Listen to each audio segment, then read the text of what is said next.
Schneider. Here. Member Hooker. Here. Member Schofield. Here. Members Raisler and Kirchmann are absent. We have a quorum. Next we'll have the Pledge of Allegiance. Pledge allegiance to the flag of the United States of America and to the republic for which it stands, one nation, under God, indivisible, with liberty and justice for all. Motion to adopt the agenda. Second. We have a motion and a second to adopt the agenda. All those in favor say aye. Aye. Opposed say no. It is adopted. Next we move on to public comments. Is there anybody with any public comments?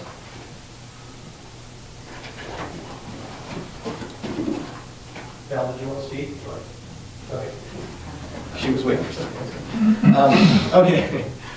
So no public comments and no scheduled appearance. Next we move on to the consent agenda. The following matters may be acted upon by the City Council utilizing a single vote. Individual items which any member wishes to address in greater detail or as a separate item on the regular agenda may be removed from the consent agenda upon the request of any council member.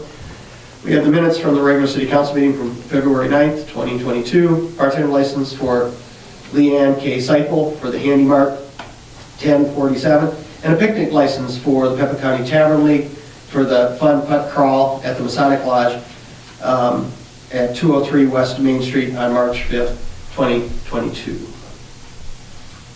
Sorry, we're fine with it. Yeah, no, Chief Ridgway was fine with the Okay. license recycle, and also we did meet with the group for the Fun Putt Crawl, and all good there. Okay. Someone like to make a motion on the consent agenda? Second. We have a motion and second on the consent agenda. All those in favor say aye. Aye. Opposed say no. It's approved. Next we move on. Administrator, Mayor's report. Really only have one thing to report on. I just want to say on behalf of myself and my family, over the last few weeks, and the passing of my brother Frank, I do appreciate everything, the gratitude from the community, from folks here with the city, and everything. You know, it all started out with the great work of our ambulance service and Advent Health, and then along the way, the great care that he got from all the folks all the way through Mayo in Clare.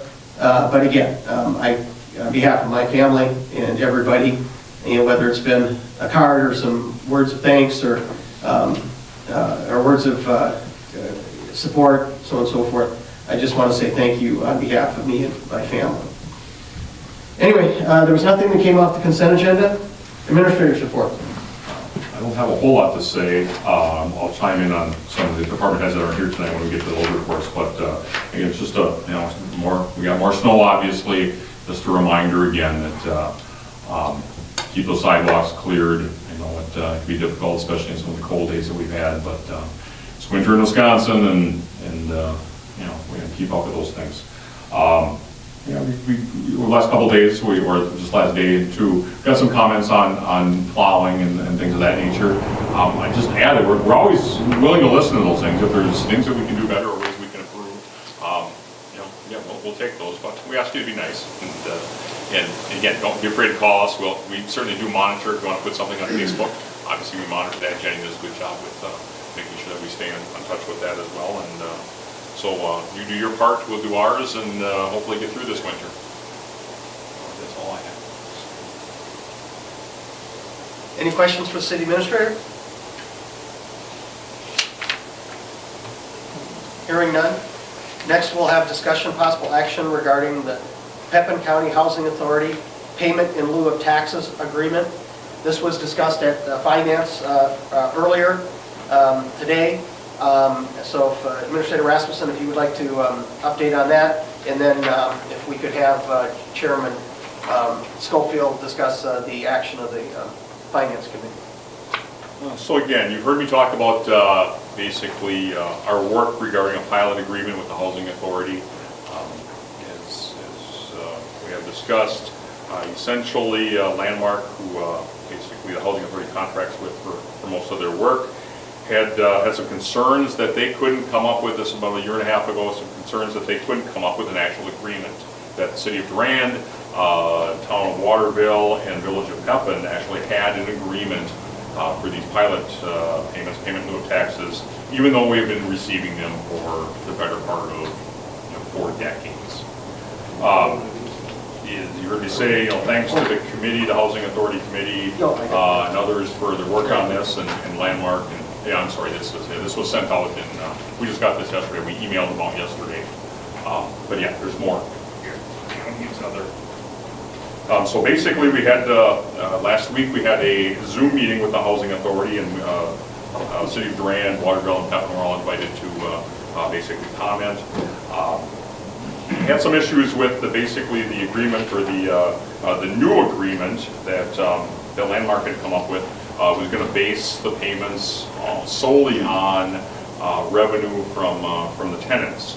The downside of that was, right off the bat, Durand was going to see a significant decrease from our standard roughly about $10,000 a year down to about $7,500 because of basically some of the remodeling that they had been doing there and the loss of rental income. Well, I wasn't too crazy about that from the standpoint of, clearly for those tenants in town, for landlords in town, that they don't get a property tax reduction when they can't find a tenant, for example, or if they have tenants. So basically we agreed to come up with something that was frankly a little more simple to monitor, and something a little more set that the municipality would know what we'd be getting every year without any sort of fluctuations in rent. And then on the same side, it's good for the Housing Authority and Landmark as well to know exactly what they'd be paying every year. So basically that was summarized on page 2 of the agreement for those pilot payments that basically continue in perpetuity or essentially until the homes are no longer, the facilities are no longer owned by the Housing Authority. But I guess 2 things that this covers is we have a set amount going forward. Beginning in next year, we have a 2% increase that will increase every year. We didn't have that in the past. And then you also note that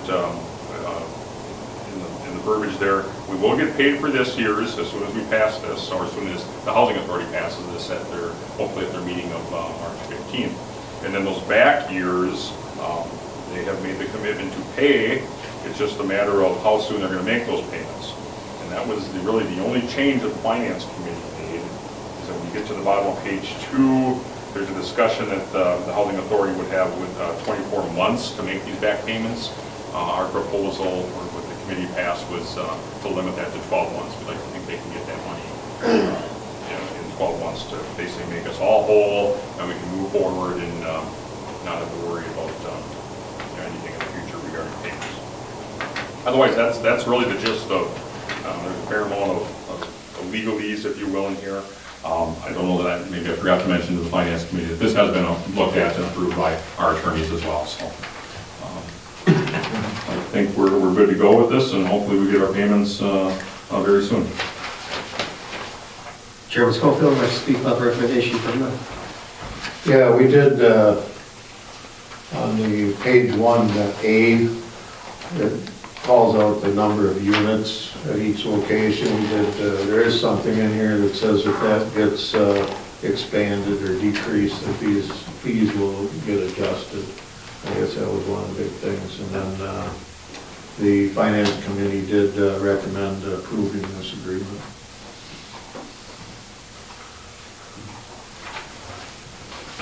And the other thing we discussed at the committee was it's nice to have it set. We know where the number's at. There's an increase, obviously, as our costs go up every year.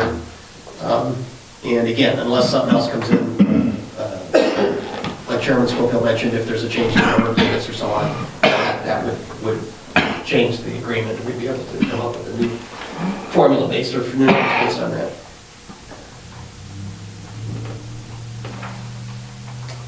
I'll make a motion, we accept the agreement. We have a motion, is there a second? Second. We have a motion and second for any further discussion. In this particular case, this is not, this is not tax levy money. It's just a payment to the city, and then but the specific use for it must be for the services to help cover those things. So it goes to the general fund to help cover those costs. Exactly, yeah. And again, these, by law, state law, these properties are tax exempt. And we knew that, the council back in the 70s knew that. But as we talked about, Typically, we understand that municipalities understand that they still provide service, we still provide services, police officers still go there, we still follow their roads, things of that nature. So in almost every municipality, certainly every municipality that I've ever been part of, they have a pilot payment in lieu of taxes that they provide money to the city to provide those services, even though they're tax exempt. And so, again, those payments have been being made for years. They're not, the housing authority, neither the housing authority nor Landmark is saying that, that they can't be done or anything like that. It's just they were having some concerns that, that they couldn't find a contract. So we're gonna create a new one, if you will, that will guide us then for the future. And the other thing we learned at the fall, you said at the finance, when it comes to water, sewer, stormwater, and so on and so forth, they pay the regular rate that everybody else pays for those services. So that's why this is general revenue into the general fund. Exactly. Any more discussion concerning this? And just want to tell us quick, so who all has to approve this and how are we? So basically, City of Durand, Town of Waterville, Village of Pepin all have to approve it. And then obviously the Housing Authority also has to approve it at their meeting on the 15th of March. And at this point, I don't see any issues with I mean, they're the ones who crafted it, the Housing Authority, Landmark on their behalf. And I asked, when I talked to Ms. Hallowen with Landmark yesterday or day before, and I emailed, just asking if she had heard any concerns from the other municipalities, and she had not. I think I shared a gentleman, Mr. Milliron from the Town of Waterville, sat in with me on the Zoom meeting on Tuesday. He had some questions, and I helped answer some of them. Pepin had a couple questions that they asked and answered, so I'm hopeful that this will get passed by everyone, and we'll get our signatures on this, and like I said, we'll get our payments soon. Okay, any other questions? If not, be in agreement, could I get a roll call vote, please? Member Schofield? Yes. Member Gillis? Yes. Member Schneider? Yes. Member Hooker? Yes. 4-0. Motion's agreed to, the agreement's approved. Before the final copy, did you want us to strike and change the language before I sign anything? Definitely, and this is, and they're gonna update that with when everyone is, And to do that, so. okay, yeah. Okay. So next we move on to public safety. Police department, the chief isn't able here. I don't know, did he have any other things to report that he? I don't recall that there was anything that came up when that department had a meeting last week. Anything else? Nothing new there. Cool. The other thing under that, discussion possible action regarding the application for open container from the Pepin County Tavern League for the Fun Putt Crawl on March 5th, 2022. I'm assuming that it's pretty much the same thing that they've done before, the St. Mary and so on, and so on and so forth. And you said you did have a meeting on it? Yeah, we did have a meeting. I think everyone was present, and or they had someone that was basically acting in lieu of. We got all, this is the other one, recall that we changed the process for the signatures, and so this is being the first event of the year. And Chardock again got all the signatures, and probably the biggest thing from the city standpoint was we haven't had any issues with any of the events. So that's been really good and really helpful. Again, just kind of reminders of where the areas are, and yeah, this one being, people aren't real willing. I don't think it's going to be that probably nice enough that people are going to spend a whole lot of time outside. So we don't have some of those issues that maybe we have in some of the summer events. But again, this in past years has been a well-run event, and we appreciate the help of the local bars and the other folks that help run this, and we look forward to another good event. So no concerns from the city side of things. Okay, any other questions? If not, would somebody like to make a motion concerning the open container application from the Pepin County Tavern League? I'll make a motion that we approve the application from the Tavern League for the putt crawl on March 5th. Second. We have a motion and second to approve the application. Is there any more discussion? Hearing none. All those in favor say aye. Aye. Opposed say no. Motion's agreed to. Next, we move on to the fire department. Anything else from Chief King as far as you know? No. Yeah, one of our local firefighters was nominated for and received a prestigious award. I'm not going to ruin it. I'm going to let Chief King talk about it at the next meeting. A little teaser for you. Okay. But that's, otherwise there's nothing more. They had and just explanation. They had a training event in Menominee tonight, which is why they're not here. But we do move on, one item under there, approval of the fire department officers. Everybody should have a list of the officers in front of you. I do see that there was a few changes. And do you know the reason why about moved from rural? Is there still a rural coordinator? So last time we talked with rural on the fire officer piece and payments, they still wanted to have a rural coordinator from the standpoint of to look after their equipment. Now that we're moved to more of a shared equipment, fair to say that position is basically going. Since we have an agreement in place. Yep. And again, continued agreement that we'll be talking about. So these are the people, So this is. these are the people who are responsible to make sure all of our interests are. Correct, yeah. Okay. So basically this is, you're looking at fire officers for both city and rural. Any questions concerning this? Comments? I make a motion to approve the list of fire officers for 2022. We have a motion and a second to approve the 2022 fire officers. Is there any more discussion? Hearing none, all those in favor say aye. Aye. Opposed say no. They are approved. Next we move on to ambulance, monthly update, anything else? The only update I have there is, Mayor, I think you were included on the email that Mike's, recall at the last meeting, Director Miller talked about the fact that they were having an issue with a battery in the backup ambulance for the strike for lift assist system. I think he was hoping to have a solution in a few days right afterwards. That fell through, but he found another option that looks like it's gonna work. And I think it was this Friday or this week that was getting installed, and they were pretty certain that was going to work. So. And they almost literally searched the world over. Yeah, it was To get that in, because it came from process. Puerto Rico. I believe that's. Where they found the battery, it Yeah. was like in Puerto Rico or something that they gave it. So. And lucky he had, the director had a friend that was Exactly. actually in the battery business Yep. that helped direct him out. It was about that convoluted, so kudos to Mike for hunting through that, and, as we talked about the backup, we still do it manually, but it's, certainly nowhere near as convenient, so that should be up and running soon. I see we also had approval of the ambulance officer. Yeah, we never did get a We list, didn't get the so list. we'll put that. They on have, for they next have time. presented them. though. Yes, So and they we'll just have been move to- approved, or I should say, they have been addressed at their meeting. They have new officers, it's just we did not get a list. Okay. They We'll go do that. action tonight. No problem.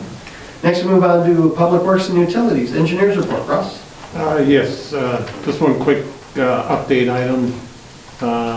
Have not heard a response back from SSG regarding the liquidated damages delay of deducted from their pay request. However, this week, we did receive an email from SSG's subcontractor for the curb and gutter, the concrete flat work, complaining that their payment was withheld for their work based on that amount. And we basically told the subcontractor that's a matter between them and SSG, since the contract is, for the project is between the city and SSG, so that's all I have.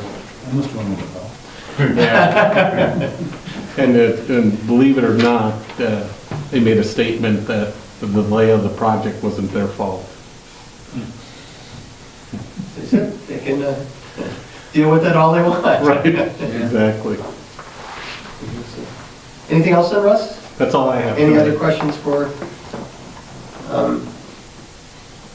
anything as far as the monthly update from that department, or we just move on to the couple of the action items that we have? Or Yeah, I'm just looking at the agenda from the Public Works Committee on Monday, see if there's anything. I mean, Matt just discussed some items on, with some changes for DOT signage that basically there's a 12-year program they go through. So we'll see some changes there, but at the end of the day, I don't think it's going to be anything too significant. We did have basically a kickoff meeting with Quick Trip regarding the project. Again, they're still, I think they updated their date to November 25th So, a few more, maybe almost a week earlier than the December 1st deadline. Friday after Thanksgiving, there, I was sitting there saying, you're there for your Black Friday shopping, there, Quick Trip, bid rate. So that was, I guess those are probably the only items that Matt would have mentioned if he had been here. So. Any questions on those from anybody?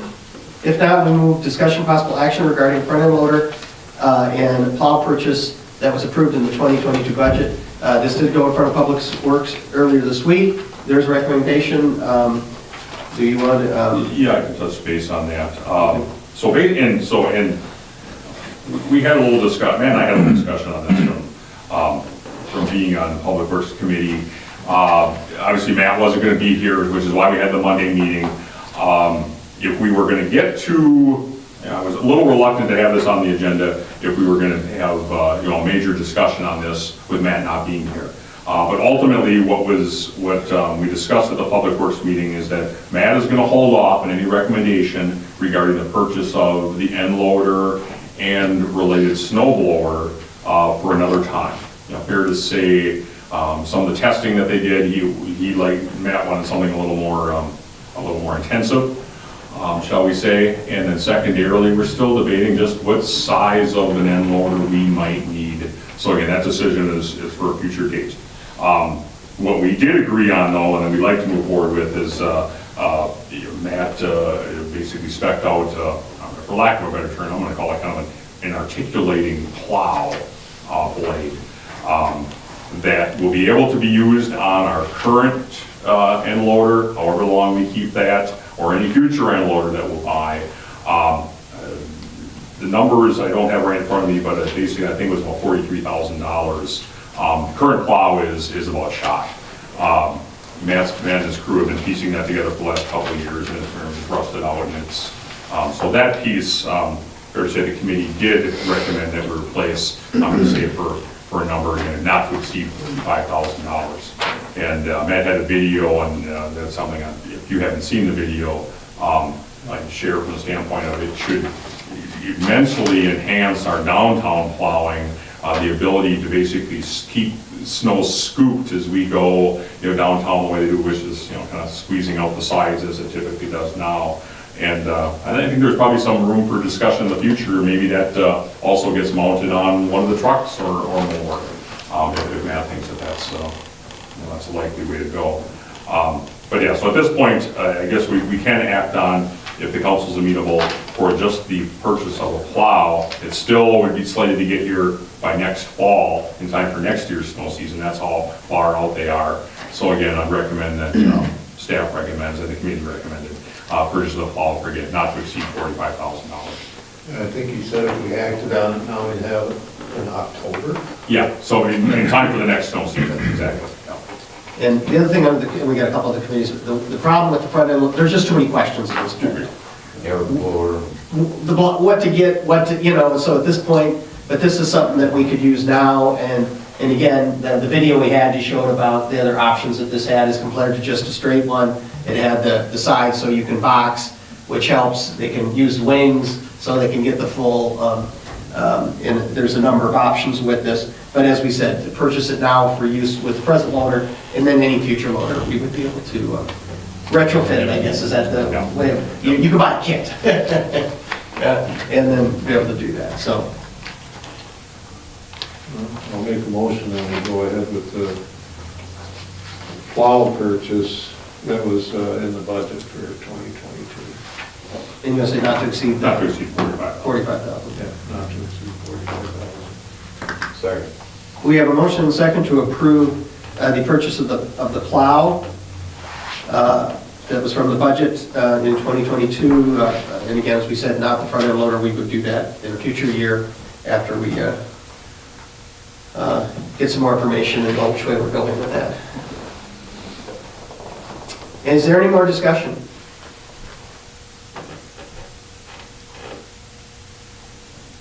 Hearing none, roll call, please.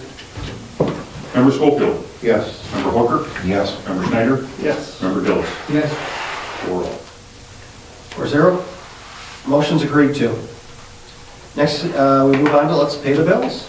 Oh, one more. That's right, on the amended agenda. Maybe you don't have that.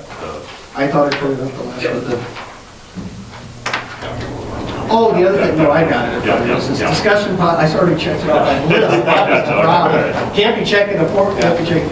Discussion possible action regarding allowing staff to prepare a request for proposal for the Wisconsin DOT bipartisan infrastructure law grant program, SOQ, for qualifications based selection, QBS, request for a statement of qualifications, proposed Main Street project, grant application assistance, and design engineering service. This was discussed Monday night at public.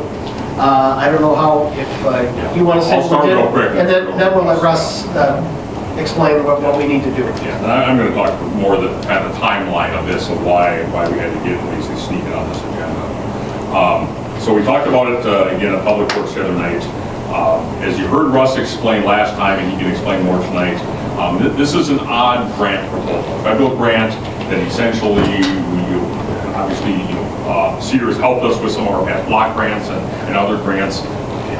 Until we jump through some other federal mandated hoops, that can't happen. So basically, we have to put this out for request for proposals.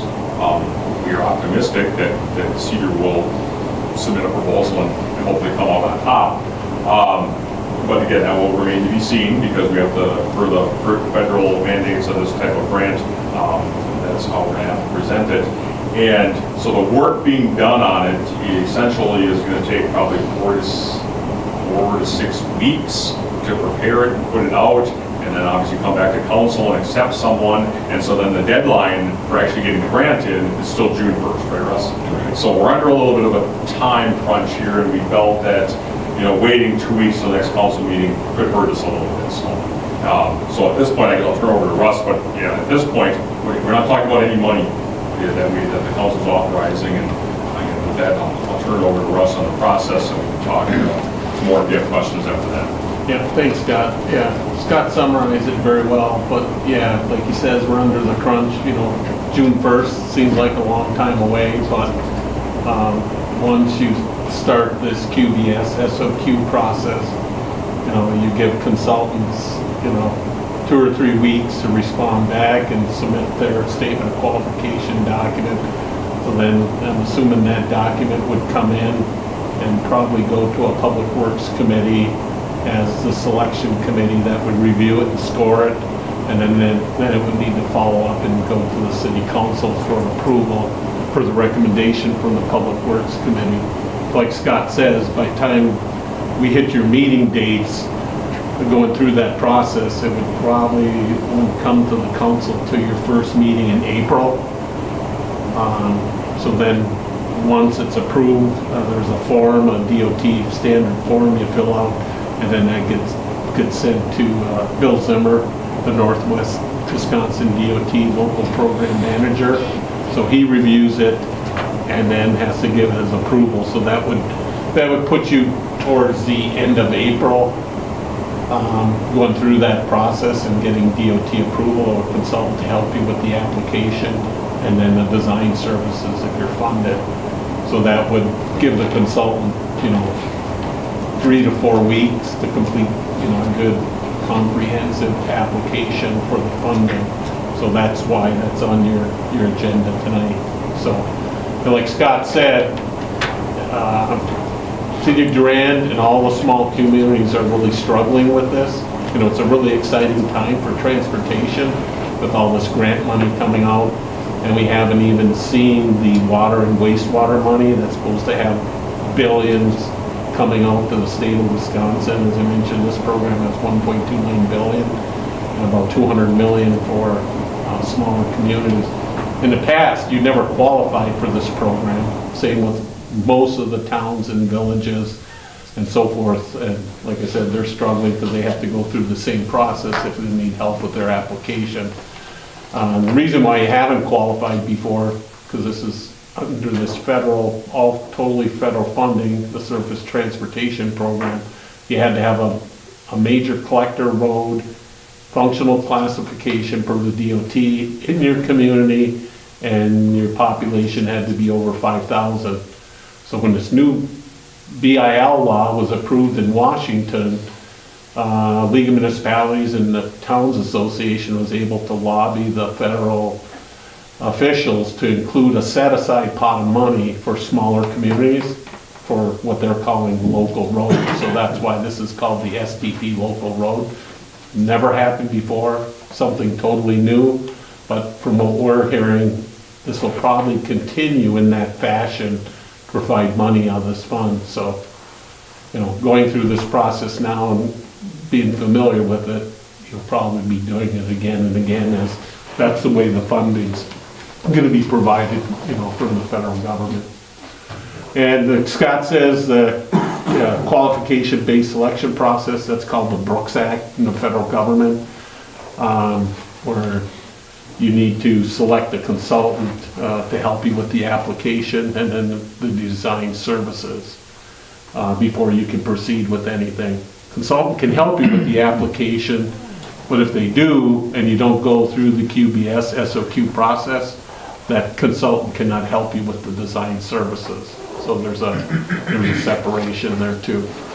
And then what the Federal Highway also does on this program, consultant that does the design will not be involved with the construction of the project either. The DOT separates that, the federal government requires them to separate the design engineer from the construction engineer for the project. So if you get funded and you go through the whole design process, that usually takes about 2 years to get through all the federal government paperwork through the federal highway requirements. The DOT then goes out and does a solicitation from consultants to provide construction services. So everyone's struggling with that whole. It can't be the same one? Right. The design engineer cannot provide the construction services. So on this project, it's proposed to have what would be eligible under this program, you know, the street, the sidewalk, the curb and gutter, the storm sewer cost. It's my understanding there's probably going to be some water and sanitary sewer costs. Those can be included in the bid and included in the project, but those are non-participating funds, so you don't get grant money for those. So your consultant can oversee the water and sewer portion of the project, but not the DOT portion. So it's kind of a mess the way it's set up, but it's the federal government process, unfortunately. We were part of the Wisconsin Towns Association webinar today. That went from 9 till noon, and we were part of the panelists just to get the Towns Association informed about this entire process and everything they have to go through, because, you know, they're similar to Durand. You're used to doing a municipal bid let. This is a DOT bid let. They do all the bidding and so forth, so it's a whole different process that's new to everyone. So you're not the only one struggling with it.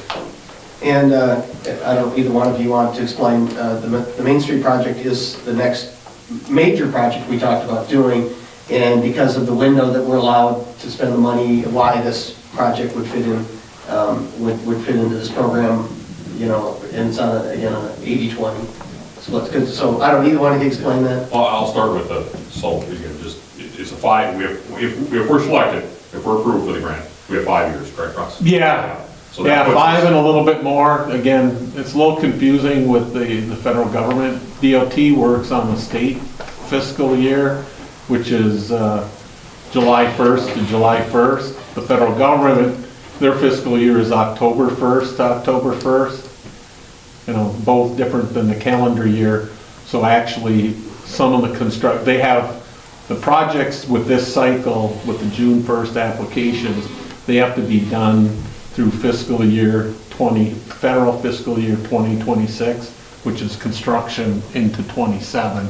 So you have until possibly 2027 to complete the construction. So you're out several years. Like I said, the design process typically takes 18 months to 2 years, depending on the complexity of the project. So design would be going all the way through 23, maybe into 24. So if your construction, you're going to be budgeting money for this project, you wouldn't have any expenses until 26 or 27. And it's different than the LRIP program, which you pay 100% you pay everything 100% and the DOT reimburses you. On this, you don't pay your 20% till the construction's completed. And they only bill twice a year, June and December. And by time the project, they say it's usually a year after construction's completed, after they go through an auditing, and then they'll send out invoices.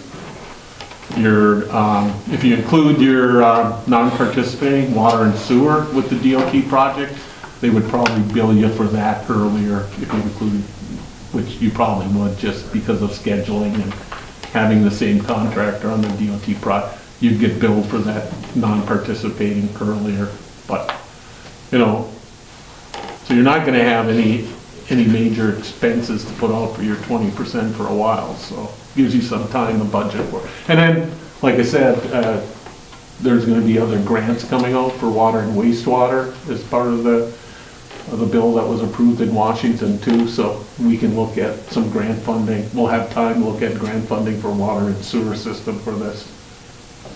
You can't just use federal funding on this program as a match, but, you know, water and sewer non-participating, that'd be a little bit different.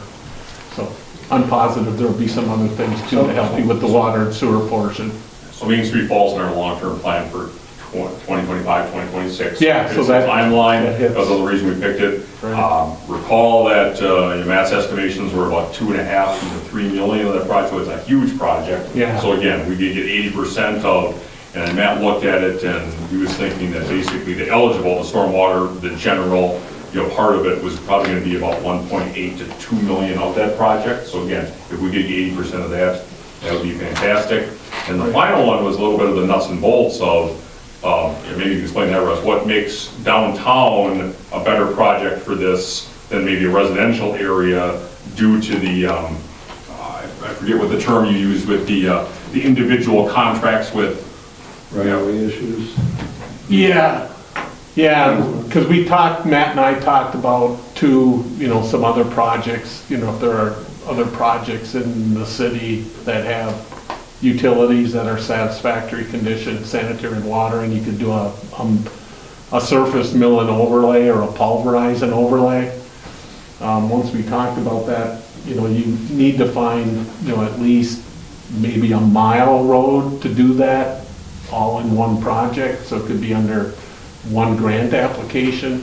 And the reason for that is that because of the federal requirements with all the paperwork, your engineering, your DOT review fee, the DOT construction oversight, and the DOT bidding with federal wage rates bumps your cost up higher than what you typically would see as a municipal bid project like you've done in the past, just because of all those federal requirements, those costs go up. So at some point, a small project just has so much sticker shock with the design and construction engineering and the DOT oversight that it's, at some point it doesn't make sense to do a smaller project. And I'm sorry, so what I was getting at though was more, wasn't there something with the fact that the water hookup is on the individual property owners? Yeah, on this too, yeah, it's building to building. Yeah. So, right, and that's one of the items that, all of the federal requirements, what they call a right-of-way plat. When you're doing the work, typically on a street project, when we make the water connection and so forth, and we do grading outside the right-of-way, we're onto private property, make those connections and so forth. So with this federal requirement, you have to do what they call as a right-of-way plat. And for every property that you encroach outside of that right-of-way, you have to get temporary limited easements to do that work on that property, and then you have to compensate those residents. So that just adds a whole bunch of cost. Where Main Street, your right-of-way is from building to building. So you're not gonna be going into those buildings with anything. So that would streamline, not having to do the right-of-way plat process and get all those easements from every property owner in terms of being cleaner.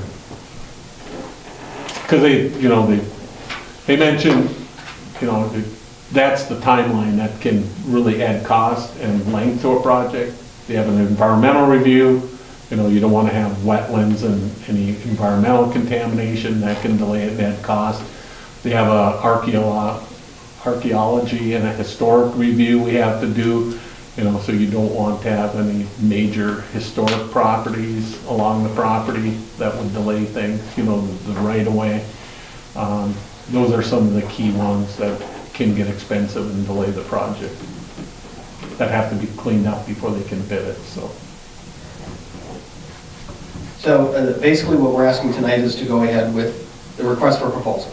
Yes. So that would go out and we would send it to probably a half a dozen places, 5? Yeah, we have a list, we'll give Matt 5 or 6 local consultants, and then the city can add some more, but we have a list.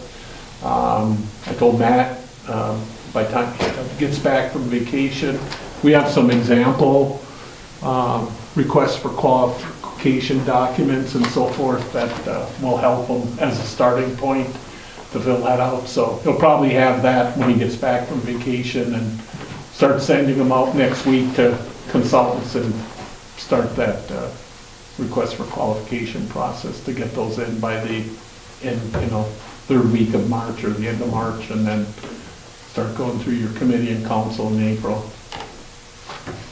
And just to clarify, no cost on that, just Nope. staff time. Exactly. Yeah, there's nothing, none of the consultants through this whole process can give you a price or a cost. If they do, they're automatically disqualified. That's why it's called, that's why it's called the qualification-based selection process. There's no price talked about.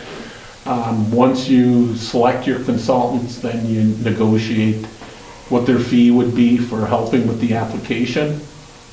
And then you don't have to worry about the design fee until your project is funded. Then the state does what they call the state municipal agreement, outlines your 20%, the 80%, and then the DOT works with that consultant to negotiate the design services contract. So you'll have very little cost or no cost, going out as part of the application process. Any questions?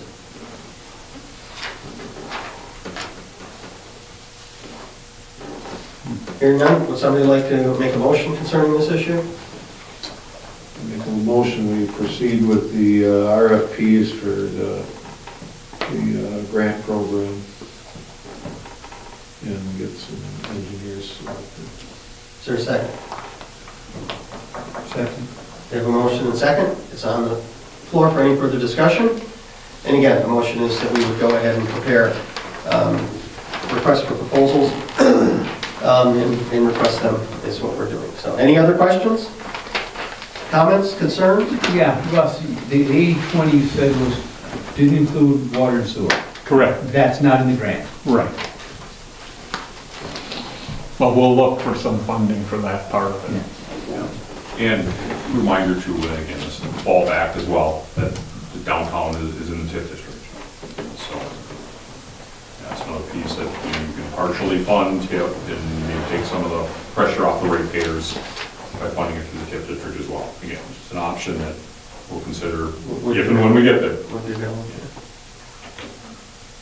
Okay, any other questions, comments or concerns?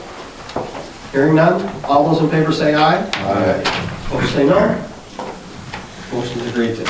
Okay, now we'll pay the bill. We're done.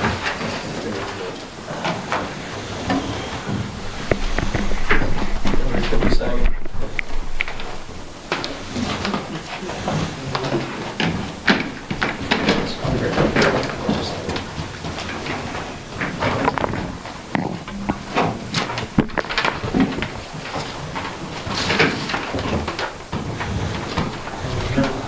There you go. Are most of your clients looking into this at this point, Ross? Or Yeah. is it, There's some of the townships that the whole Fed process just scares them. Sure. And they're struggling with it. But yeah, and the DOT said, on our webinar today, they said, tell your clients, it's not a wasted effort.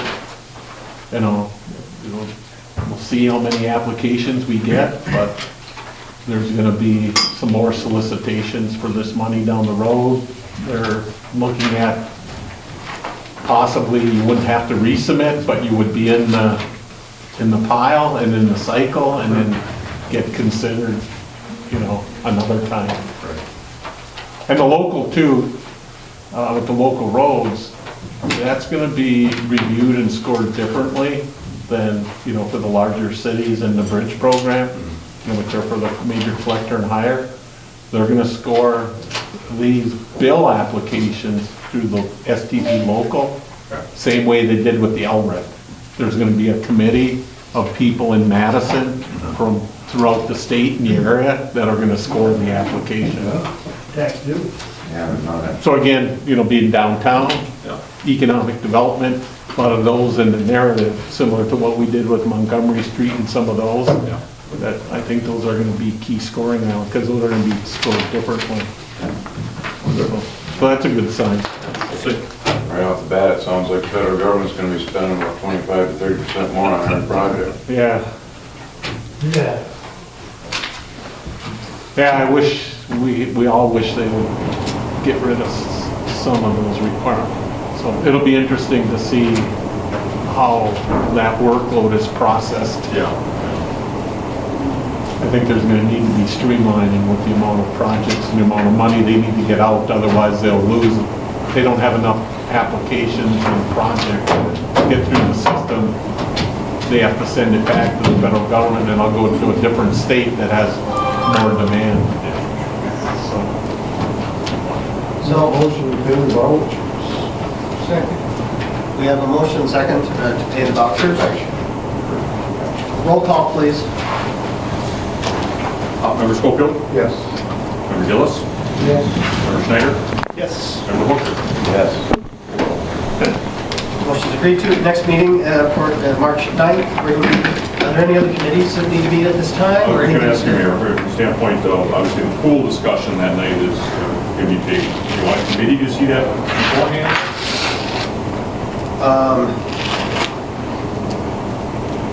Let's think about finance. This is the financing part of it. Okay, and we have the other, some other items that. So we can and do that. So by the time we look at the calendar, Before that meeting, is that good enough? I think so. Like if probably move that first. This meeting's at 9. Do you want to just meet before the meeting, or? Well, let's see where we're at Okay. and find out if there's anything. As far as I know, everything is moving along with that. But and then as far as deciding when we would need to meet. So, okay, but no other committees at this point? Okay. Hearing no other business, would somebody like to make a motion to adjourn? So moved. We have a motion and a second.